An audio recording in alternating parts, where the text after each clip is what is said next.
c'est lui dont la victoire a franchi le pécheur.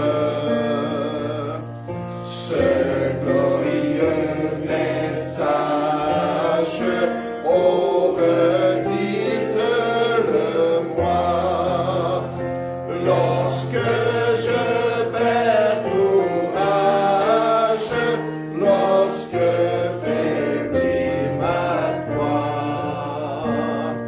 Redites-moi l'histoire, redites-moi l'histoire, redites-moi l'histoire de l'amour de Jésus. Redites-moi l'histoire quand le monde trompeur me vend sa vaine gloire au prix de mon bonheur. Et quand loin de la terre, je prendrai mon essor, en fermant la paupière, que je l'entende encore. Redites-moi l'histoire, redites-moi l'histoire, redites-moi l'histoire de l'amour de Jésus. Merci. Si vous voulez vous asseoir, s'il vous plaît, c'est ce qu'on veut faire ce matin. Je rappelle à tout le monde qu'il n'y aura pas de réunion ce soir, étant donné qu'on a un repas communautaire. On veut prendre le temps d'avoir de la communion fraternelle. Je remercie Madame Nollet et aussi Anne pour leur aide avec le piano. Ça l'a grandement aidé alors que mon épouse était indisposée. Et je suis vraiment reconnaissant de leur talent et de leurs habiletés pour la gloire du Seigneur. Donc, bonjour à nouveau à notre temps dans la parole de Dieu, à la prédication et l'exhortation liées aux Écritures pour notre édification ce matin et pour notre progrès dans les voies du Seigneur. Et ce qu'on veut faire ensemble, c'est se concentrer sur l'œuvre de notre grand Sauveur et sur son expérience au Calvaire alors qu'il subissait la condamnation que chacun de nous méritions. Il a été puni pour nous, alors qu'il a expérimenté ce supplice-là à cause de nos péchés et de nos offenses contre la volonté et la justice de Dieu. Et ce que j'aimerais qu'on puisse faire pendant juste quelques instants, c'est que j'aimerais qu'on puisse un peu se placer dans ses souliers, qu'on puisse revêtir son expérience et ses souffrances avec sa perspective de ce qu'il a expérimenté sur la croix du Calvaire. J'aimerais qu'on puisse apprécier un peu plus son grand amour et qu'on puisse chercher à comprendre quel prix il a payé pour chacun de nous, afin de nous encourager dans notre marche avec Jésus, de payer aussi un prix, d'être prêt aussi à accomplir sa volonté. Jean l'a bien dit, pour nous, nous l'aimons parce qu'il nous a aimés le premier. Et plus qu'on comprend la grandeur de son amour, plus qu'on saisit jusqu'à quel point il a souffert pour nous et il s'est sacrifié pour nous, alors ça va nous aider à aller un peu de l'avant dans les sacrifices qu'on va être prêt à offrir pour accomplir la volonté de Dieu. J'aimerais qu'on puisse comprendre ce grand amour ce matin pour développer tout le potentiel d'un plus grand amour dans notre marche avec Dieu.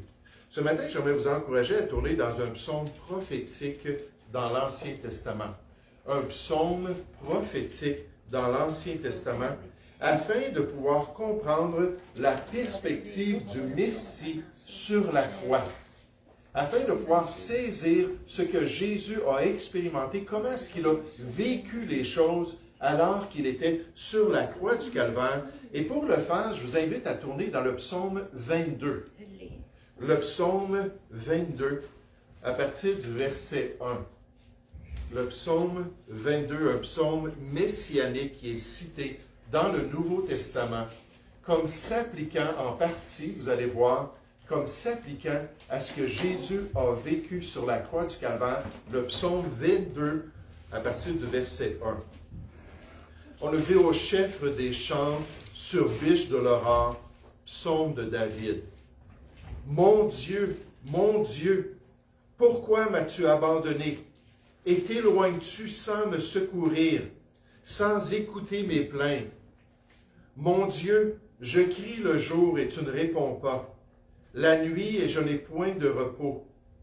Pourtant, tu es le Saint, tu sièges au milieu des louanges d'Israël. En toi se confiaient nos pères. Ils se confiaient et tu les délivrais. Ils criaient à toi et ils étaient sauvés. Ils se confiaient en toi et ils n'étaient point confus. Et moi, je suis un ver et non un homme, l'opprobre des hommes et le méprisé du peuple. Tous ceux qui me voient se moquent de moi. Ils ouvrent la bouche, secouent la tête. Recommande-toi à l'Éternel. L'Éternel le sauvera et le délivrera, puisqu'il l'aime. Oui, tu m'as fait sortir du sein maternel. Tu m'as mis en sûreté sur les mamelles de ma mère. Dès le sein maternel, j'ai été sous ta garde. Dès le ventre de ma mère, tu as été mon Dieu. Ne t'éloigne pas de moi quand la détresse est proche, quand personne ne vient à mon secours. De nombreux taureaux sont autour de moi. Des taureaux de Bassan m'environnent. Ils ouvrent contre moi leur gueule, semblables aux lions qui déchirent et rugit. Je suis comme de l'eau qui s'écoule, et tous mes os se séparent. Mon cœur est comme de la cire, il fond dans mes entrailles. Ma force se dessèche comme l'argile, et ma langue s'attache à mon palais. Tu me réduis à la poussière de la mort, car des chiens m'environnent. Une bande de scélérats, des méchants, c'est ce que le mot veut dire, rôde autour de moi.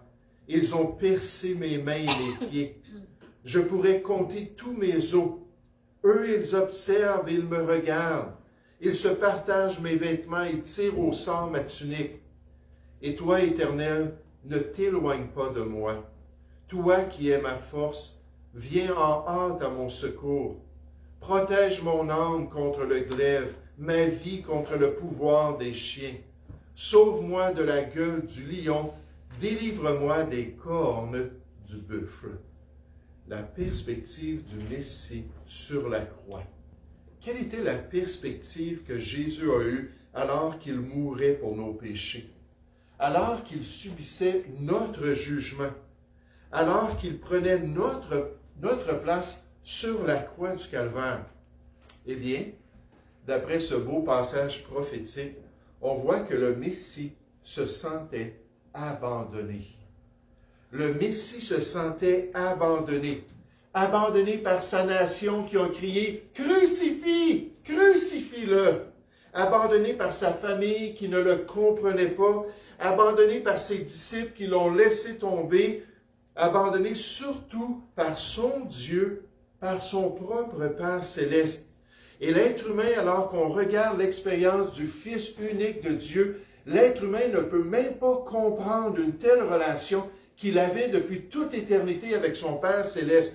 Une relation qui était parfaite, une relation qui était si sublime, une relation qui était éternelle, d'éternité en éternité. Il était en communion avec son Père céleste et pour la première fois de son existence et de la première fois de son expérience, il y a eu un blocage dans cette relation si vitale pour le Fils de Dieu.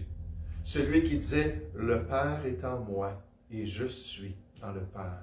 Moi et le Père, nous sommes un. » Nous sommes parfaitement unis, parfaitement en relation. Regardez dans notre texte biblique comment on voit ça ressortir au verset 1. Au chef des chants, donc Israël devait chanter cette réalité-là sur biche de l'aurore, psaume de David. mon Dieu, pourquoi m'as-tu abandonné? Et t'éloignes-tu sans me secourir, sans écouter mes plaintes? Puis nécessairement, dans ce psaume-là, il y a deux références. Puis souvent, dans les prophéties bibliques, il y a des prophéties à deux références.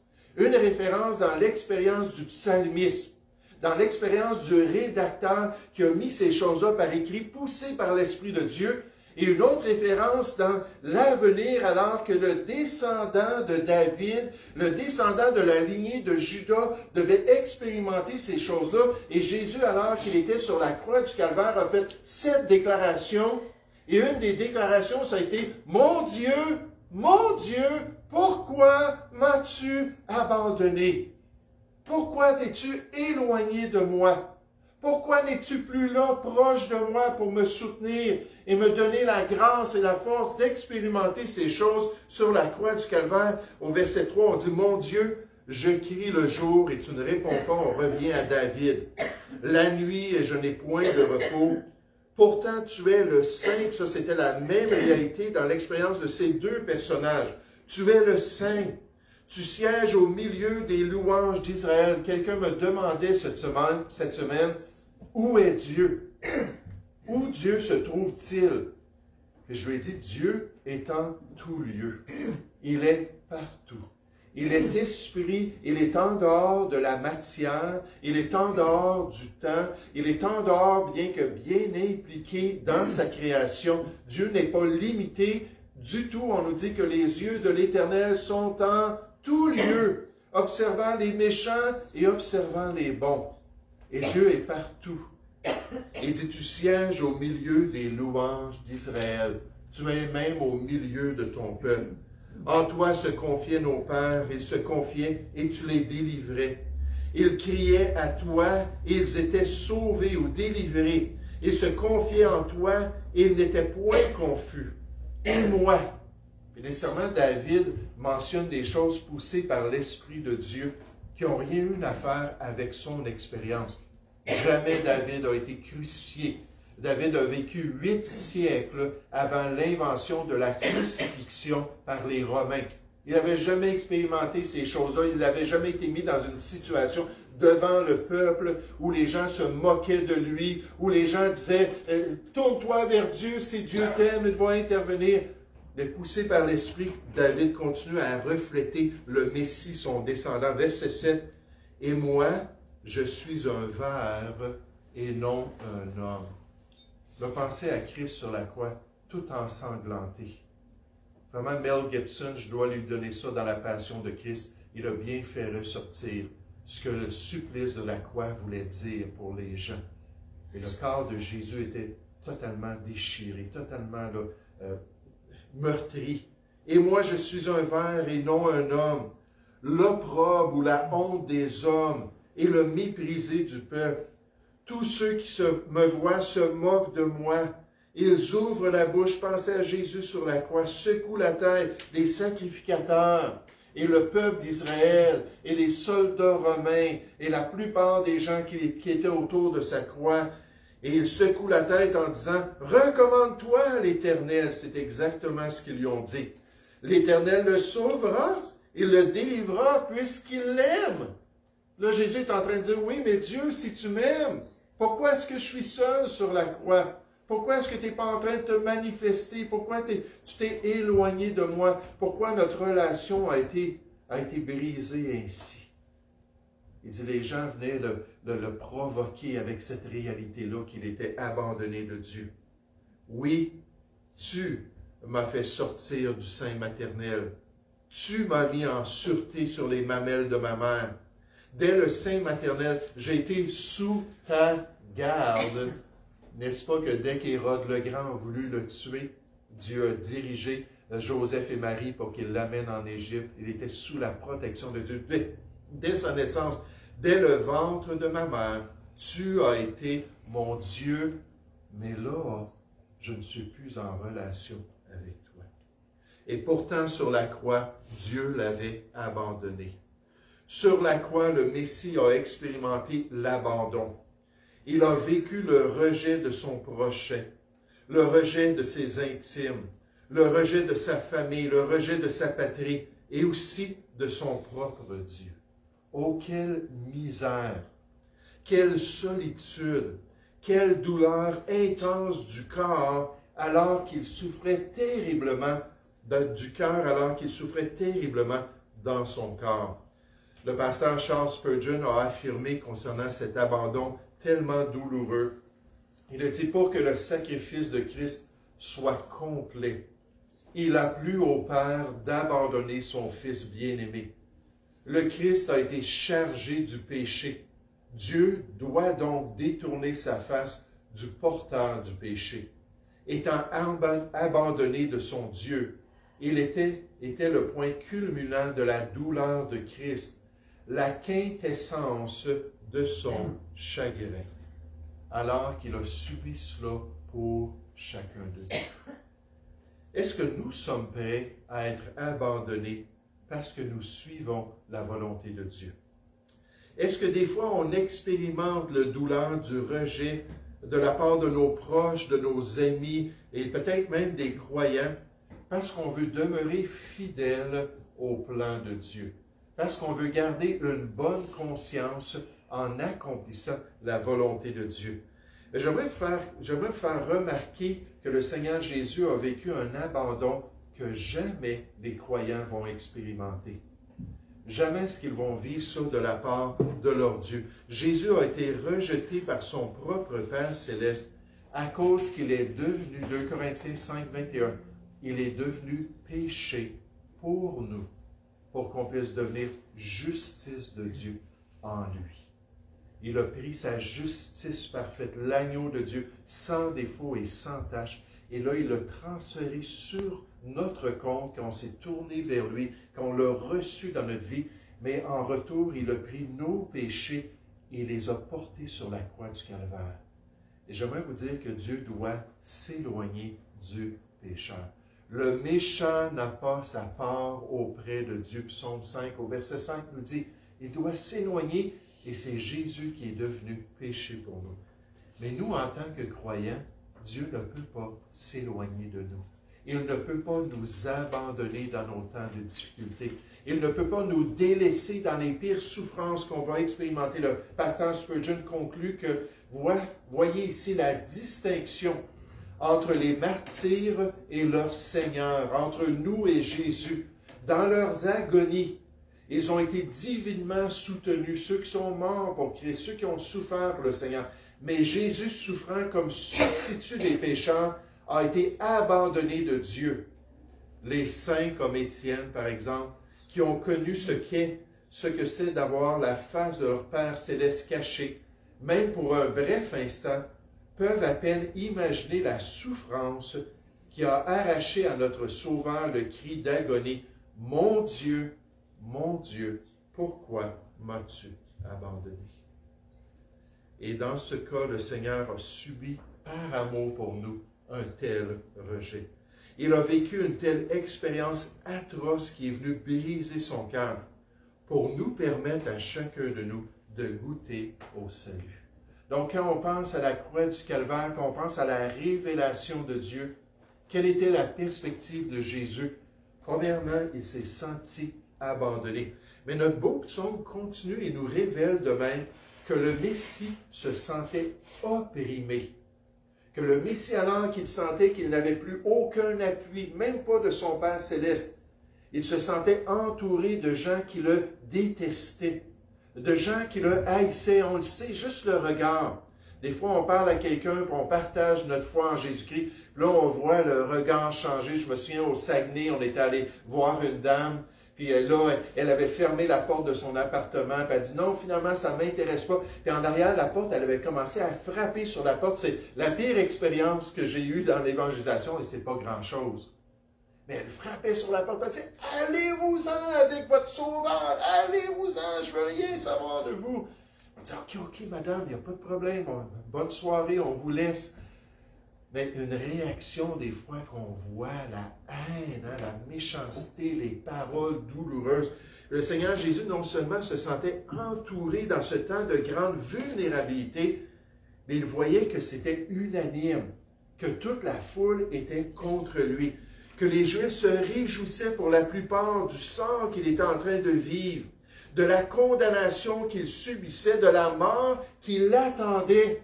Prophétiquement, Ésaïe a vu cela concernant le Seigneur Jésus dans sa relation avec son peuple. Il a dit « méprisé et abandonné des hommes, homme de douleur et habitué à la souffrance. » Et la plupart, c'est venu de l'être humain, semblable à celui dont on détourne le visage. Des fois, les gens ne veulent même pas nous regarder. Là, ils se détournent et ils ont honte d'être dans notre présence. Nous l'avons dédaigné, c'est le peuple qui parle. Nous avons fait de lui aucun cas. Et malgré tout cela, Jésus était en agonie sur le bois pour leur péché. Oh, la haine, le mépris, la vengeance qu'ils voyaient dans leur cœur, les regards arrogants et provocateurs, les paroles blessantes et cruelles envers un mourant dans ses derniers moments de son supplice. Jésus a goûté à toute cette méchanceté pour pouvoir amener à l'homme le pardon de Dieu. Regardez dans notre texte au verset 13, alors que le psalmiste décrit cette opposition de l'être humain. Il n'utilise même pas des termes humains. Il va parler des gens autour du Messie comme étant des animaux. À l'animosité, la Bible nous décrit dans les Écritures, qu'une personne peut tellement se tourner vers ses instincts les plus méchants qu'elle n'agit même plus comme un animal. Elle n'agit même plus comme un humain, mais comme un animal plutôt. On nous dit dans le livre des Proverbes que quand un insensé est dans sa folie, mieux vaut tomber entre les pattes d'un ours privé de ses petits, plutôt qu'entre ses mains. Parce que l'être humain peut être plus cruel que des animaux. Mais il est décrit comme ça au verset 13. « De nombreux taureaux sont autour de moi. Des taureaux de Basan m'environnent. Ils ouvrent contre moi leur gueule. C'est moi la victime, c'est moi la cible de leur méchanceté. Semblable au lion qui déchire et rugit. » Et juste en passant, par nos paroles, la Bible nous dit, on peut être comme une épée à deux tranchants qui vient blesser les gens autour de nous. Ça ne fait pas des cicatrices physiques, je vais vous dire, ça fait des cicatrices dans notre âme. Quand mon père me disait, tu ne vaux rien, toi. Tu ne feras jamais rien de bon dans ta vie. Quand mon père, à l'âge de 8 ans, me dit, c'est terminé, tu n'es plus mon fils. Tu vas habiter dans ma maison parce que je n'ai pas le choix, mais on n'aura plus jamais de relation ensemble. J'aimerais vous dire, pour un petit garçon, c'était comme une épée qui venait là, blesser mon âme, faire des cicatrices qui sont encore là aujourd'hui. La méchanceté de nos langues, n'est-ce pas? Mais il dit semblable au lion qui déchire et rugit. Je suis comme de l'eau qui s'écoule, je suis dans ma vulnérabilité et tous mes os se séparent. Mon cœur est comme de la cire, il se fond dans mes entrailles. Ma force se dessèche comme l'argile et ma langue s'attache à mon palais. Et vous savez, quand ils étaient sur la croix, juste pour respirer, ils devaient forcer leurs jambes et leurs bras, juste pour être en mesure d'aller prendre un peu d'air. Puis qu'est-ce qu'il y avait dans leurs jambes, puis leurs bras, dans leurs pieds, puis leurs mains? Il y avait des clous. Là, ils forçaient là-dessus, puis juste pour respirer encore. Encore une autre fois. Puis là, on voit comment est-ce qu'ils vivaient ça. Ma langue s'attache à mon palais, je suis desséché. Tu me réduis à la poussière de la mort, car des chiens m'environnent. Une bande de scélérats, de méchants rôdent autour de moi. Ils ont percé mes mains, mes pieds. Jésus pouvait se regarder, puis voir, ils ont fait cela, ils m'ont cloué à la croix, cette croix de malédiction. Ils ont percé mes mains, mes pieds. Je pourrais compter tous mes os. Eux, ils observent et me regardent, et se partagent mes vêtements. Ils tirent au sort ma tunique.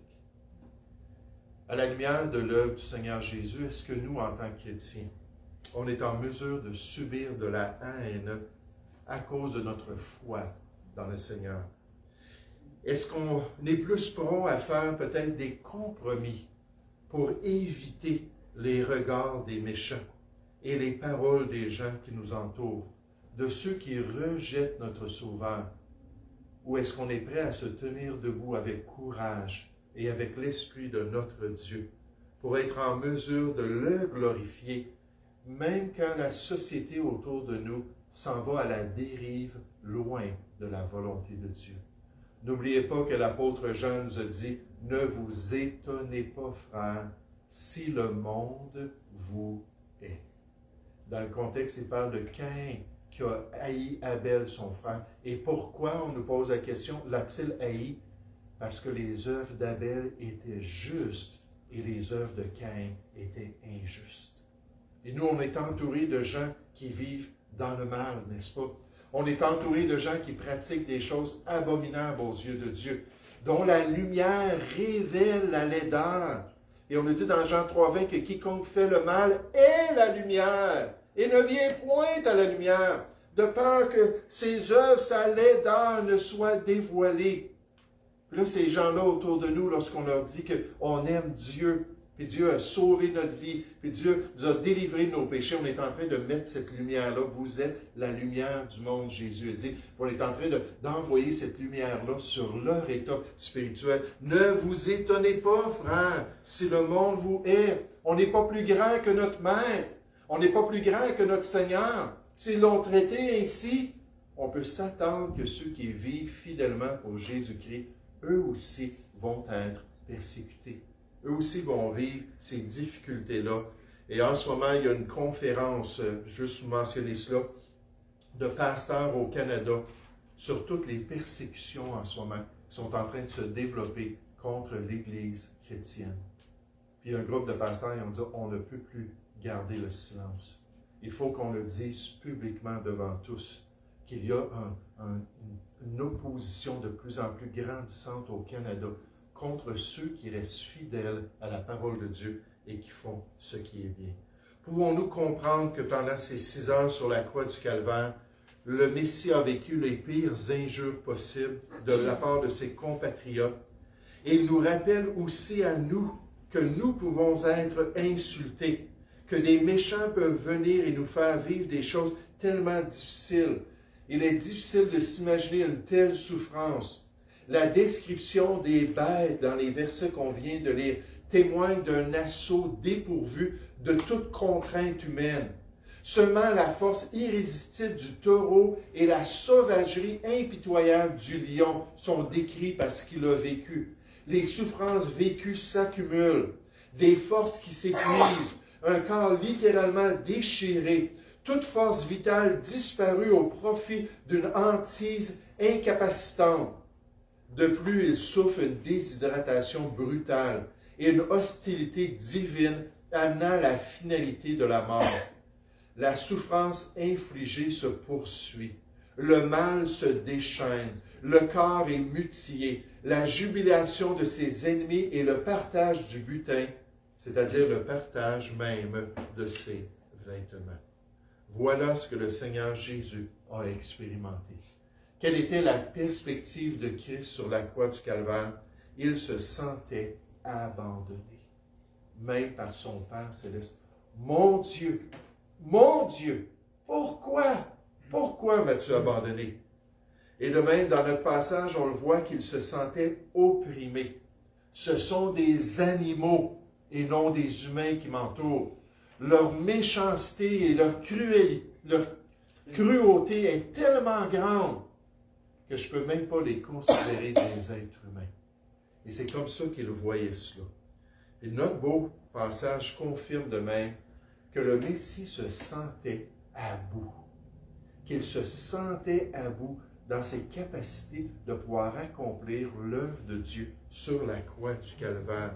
Il arrivait à la fin de son combat pour notre salut. Il comprenait qu'il allait bientôt atteindre ses limites. Il fallait absolument que Dieu intervienne, qu'il revienne lui donner ce soutien-là pour qu'il puisse compléter cette œuvre-là sur la croix du Calvaire. L'Épître aux Hébreux décrit peut-être ce dernier combat dans les derniers moments sur la croix, alors qu'il nous dit « C'est lui, Jésus, qui dans les derniers jours de sa chair, ayant présenté avec de grands cris, avec larmes, des prières et des supplications à celui qui pouvait le sauver de la mort, et ayant été exaucé à cause de sa piété. Maintenant, vous pouvez prendre les évangiles, vous pouvez prendre tout ce qu'on nous dit sur le ministère de Christ dans les Épîtres et chercher un temps où Jésus était sur le bord de la mort et qu'il a crié à Dieu pour demander son aide pour pouvoir survivre et accomplir la volonté de Dieu. Et il y a juste deux instances. Il y a l'instance dans le jardin de Gethsémani, où il était à bout, alors qu'il sentait la mort venir envahir son corps. Et il y a cette instance-là sur la croix du Calvaire. Et moi, je pense que c'est nécessairement une des deux occasions, mais probablement que c'était sur la croix, alors qu'il n'avait pas encore tout subi, alors qu'il ne pouvait pas se proclamer à tout haut concernant cette réalité-là qu'il avait accompli le salut de Dieu, étant à bout, mais non sans ressources, ayant besoin d'une délivrance ultime de son Père céleste, et finalement, l'ayant obtenu, ayant été enfin capable de s'exclamer tout haut dans ce cri de victoire en disant « Tout est accompli ». Puis là, il s'est rendu jusqu'au bout de ce qu'il devait expérimenter. Puis là, il a dit « Maintenant, je remets mon esprit entre tes mains. Maintenant, je peux mourir parce que tout a été accompli. C'est fait. Le salut est complété. Le prix est payé en entier. Les pécheurs peuvent maintenant être sauvés parfaitement et aller dans ta maison au Père céleste. Regardez au verset 20, alors qu'on termine cette section du beau psaume. Ça dit « Et toi, Éternel, ne t'éloigne pas, toi qui es ma force. » Remarquez, toi qui es, pas qui était ma force, comme il en parlait dans la plupart de cette section du psaume-là au passé. Puis dans l'expérience du peuple dans le passé, il dit non, maintenant, tu es ma force. Viens en hâte à mon secours. Protège mon âme contre le glaive, ma vie contre le pouvoir des chiens. Il faut que je me rende jusqu'au bout. Sauve-moi de la gueule du lion, de toutes ces personnes qui m'entourent. Délivre-moi des cornes du buffle. Et gloire à Dieu, Dieu l'a exaucé. Non seulement le Seigneur Jésus a été en mesure de subir ce supplice-là jusqu'au bout, mais de plus, lorsque les soldats sont arrivés pour lui briser les jambes, il avait déjà tout accompli. S'ils étaient arrivés une demi-heure plus tôt, ça n'aurait pas fonctionné, le salut de l'être humain. Et Jésus a demandé, Père céleste, manifeste-toi pour que je puisse aller jusqu'au bout, pour que je puisse tout accomplir le salut. Quand on est au bout en tant que chrétien, est-ce qu'on crie à celui qui est fidèle? Est-ce qu'on se tourne vers notre Père céleste qui ne peut pas nous abandonner ou nous délaisser? C'est impossible. Peut-être des fois on ressent qu'il nous a délaissés, mais il est là auprès de nous. Il est là pour nous soutenir. Est-ce qu'on cherche en lui l'appui ultime pour passer à travers les supplices dans notre propre vie? Comme on a vu, il va être ce soutien-là dans notre détresse, dans le psaume 46 qu'on mémorise en ce moment. Et il va nous soutenir jusqu'au bout à travers tout ce qu'on expérimente. Mais le Seigneur Jésus a crié une dernière fois à son Père céleste. Il a demandé enfin que Dieu lui permette de tout accomplir ce qui avait été annoncé à son égard. Il est devenu le sauveur de l'homme pécheur, qui peut se tourner vers lui aujourd'hui et recevoir le pardon de Dieu et la vie éternelle. Il a appris, Jésus, bien qu'il soit fils, l'obéissance par les choses qu'il a souffertes, après avoir été élevé à la perfection de souffrance sur la croix. C'était complet. Dans son corps, c'était complet. Dans son âme et son esprit, c'était complet. Après avoir été élevé à la perfection, avoir complété l'œuvre de Dieu, il est devenu pour tous ceux qui lui obéissent l'auteur d'un salut éternel. Tous ceux qui lui obéissent. Et c'est quoi le commandement du Christ ressuscité? C'est repentez-vous et croyez à la bonne nouvelle. Mettez de côté vos pensées. Mettez de côté vos opinions. Mettez de côté votre religiosité. Acceptez que tout a été accompli et croyez dans cette bonne nouvelle-là d'un salut gratuit, un don que je veux vous donner aujourd'hui. Et la Bible nous dit que quiconque va invoquer le nom du Seigneur, quiconque va demander sincèrement, oui, Jésus, viens dans ma vie, va être sauvé. C'est offert à tous. Oh, qu'est-ce que Jésus a expérimenté sur la croix du Calvaire? Quelle était sa perspective? On voit premièrement que pour chacun de nous, il a accepté d'être abandonné. Abandonné de tous. La pire solitude dans toute l'éternité qu'il a expérimentée. Deuxièmement, on voit que Jésus s'est senti opprimé. La haine de l'être humain. Le rejet de sa personne et son œuvre. Ces gens-là pour qui il a dit, Père, pardonne-leur. Pardonne-leur car ils ne savent, ils ne comprennent ce qu'ils sont en train de me faire vivre. Mais cette haine-là qu'il a expérimentée, venant de personnes tellement cruelles qui se moquaient de lui et se moquaient de son supplice. Mais dernièrement, on voit que le Messie se sentait à bout. Il a dû encore une fois de tout son cœur dire, Seigneur, donne-moi une dernière fois la force pour compléter cette œuvre. Jusqu'à ce que ton esprit vienne dans ma conscience dire, vas-y, crie-le, tout est accompli. Et maintenant, Seigneur, je peux remettre mon esprit entre tes mains. Et à travers tout cela, le Seigneur Jésus est un modèle pour nous, afin que nous suivions ses traces dans les souffrances que Dieu a préparées pour chacun de nous.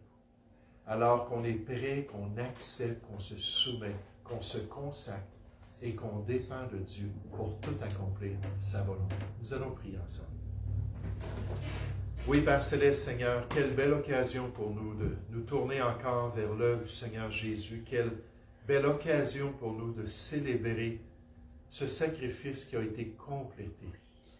Tu nous dis qu'une fois pour toutes, un sacrifice parfait, un sacrifice qui a des conséquences éternelles et un sacrifice qui nous est offert gratuitement, comme un beau cadeau. Alors que Jésus a dit, j'ai pris vos péchés, est-ce que vous voulez recevoir ma justice? Ô Père Céleste, il y a quelqu'un ici qui n'a pas encore ouvert son cœur à la justice de Jésus, qui n'a pas encore demandé à Christ de devenir son sauveur personnel.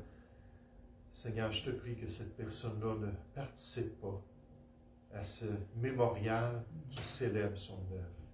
Quel affront, Père Céleste, quel rejet à nouveau, alors qu'on foule aux pieds le Fils de Dieu qui est mort pour nos péchés. Mais pour nous qui avons reçu cette grâce et reçu ce salut, aide-nous à le pratiquer avec joie, à le pratiquer avec des cœurs reconnaissants.